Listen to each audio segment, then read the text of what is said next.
ఈరోజు ప్రశ్న, వాస్తు ప్రకారం ఏ ఫేసింగ్ ఇల్లు అయితే బెస్ట్ అని చెప్పవచ్చు? ఎప్పుడూ కూడా 4 డైరెక్షన్స్ మంచివే, కానీ ఏది నీకు సూట్ అవుతుందో అది చూసుకోవాలి. తూర్పు అంటే ఈస్ట్ ఫేసింగ్ అందరికీ తెలిసిందే. ఈస్ట్ ఎప్పుడూ బెస్టే. ప్రొద్దున్నే సూర్యరశ్మి మన ఇంటి మీదకి వస్తుంది. దీనివల్ల మనకి ఆరోగ్యం, పేరు ప్రతిష్టలు కలుగుతాయి. స్టూడెంట్స్, గవర్నమెంట్ జాబ్ వాళ్ళకు ఇది మంచి ప్లేస్ అని చెప్పవచ్చు. సాధారణంగా ఈస్ట్ ఫేసింగ్ అనేది అన్ని రాశుల వారికి మంచిదే అని చెప్తారు. మీ జాతక ప్రకారం మీకు ఏ దిక్కున సూట్ అవుతుందో అది తీసుకుంటే మీకు ఇంకా బాగా కలిసి వస్తుంది. ఇక ఉత్తరం దిక్కు నార్త్ ఫేసింగ్.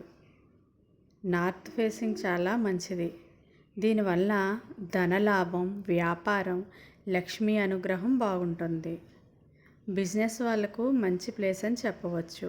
కానీ నాయిస్ పొల్యూషన్ ఉంటే కొంచెం డిస్టర్బ్ అవుతారు.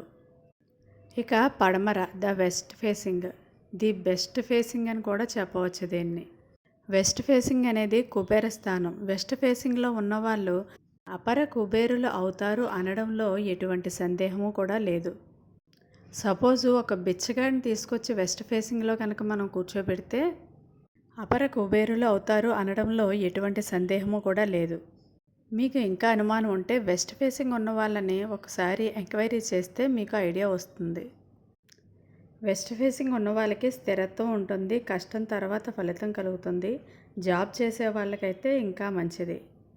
ఎక్కువగా గవర్నమెంట్ జాబ్ చేసేవాళ్ళు వెస్ట్ ఫేసింగ్లో ఉంటారు, అబ్జర్వ్ చేయండి. పడమర ఇల్లు సాయంత్రం ఎండ వేడి దిగుతుంది. దీనివల్ల వీళ్ళకి పట్టుదల ఎక్కువగా ఉంటుంది. నేను ఇదివరకే చెప్పాను, వెస్ట్ ఫేసింగ్ ఇంటి పక్కన సాయిబాబా గుడి ఉంటే, దత్తాత్రేయుడు గుడి కానీ ఉంటే ఇంకా మంచిది.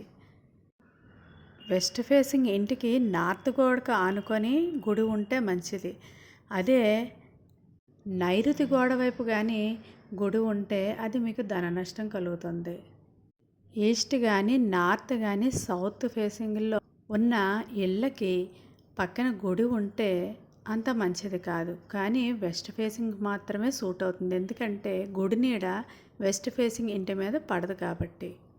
దీని గురించి వీడియో ఆల్రెడీ మన ఛానల్లో చేశాను, మీకు డౌట్ ఉంటే చూసుకోండి.